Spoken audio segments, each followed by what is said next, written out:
कदली आम स्वास्थ्य पई अत्यंत लाभदायक होता है कारण एथिरे अनेक पोषक तत्व मिली थाए जहाँ आम स्वास्थ्य पई अत्यंत लाभदायक होता है। कदली एक स्वास्थ्य उपयोगी फल अटे। एथिरे 25% सुगर रही थाए जहाँ शरीर आवश्यकता को पूरण करिबारे सहाय्य करिथाए। तेबे दिन सारा परिश्रम परे शरीर को आवश्यक शक्ति कदली मिली थाए कारण एथिरे आयरन रो मात्रा भरपूर रही थाए। यह शरीर रे हिमोग्लोबिन मात्रा को वृद्धि करिथाए।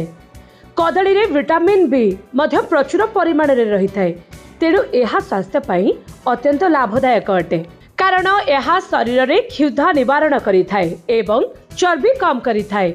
एथिरे स्वास्थ्यकर फैट थाए जहाँ आम शरीर रे जमी न थाए एवं ओजन बढ़ाई थाए किंतु मेदबहुलता को कम करिथाए। किंतु एहाकू खाइबार ठीक उपाय एवं समय जानिबा आवश्यक अटे। अधिकांश लोके सकाळे ऑफिस जिबा परे खाली पेटरे कदली खाई थांती एवं अनेक लोक राति रे डिनर करि सारिबा परे कदली खाई थांती किंतु ए सबु भूल अटे। तेबे आजिर वीडियो रे मु आपनकू कहिबी कदली खाइबार ठीक उपाय एवं समय संपर्क रे। कदली को केबे मध्य खाली पेटरे बा सकाळु खांतु नाही।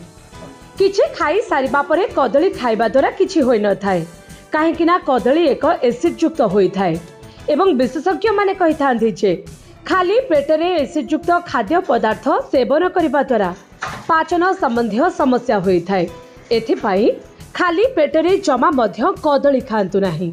आपण चाहिले सकाळ जळखिया रे कदली शामिल करि परिबे किंतु खाली पेटरे आदौ खांतु नाही। अधिकांश लोके राति रे सोईबा पूर्वरु कदली खाई थांती किंतु एपरी करिबा अनुचित अटे कारण राति रे कदली खाइबा द्वारा आपण रोग रे पड़ी पारंती।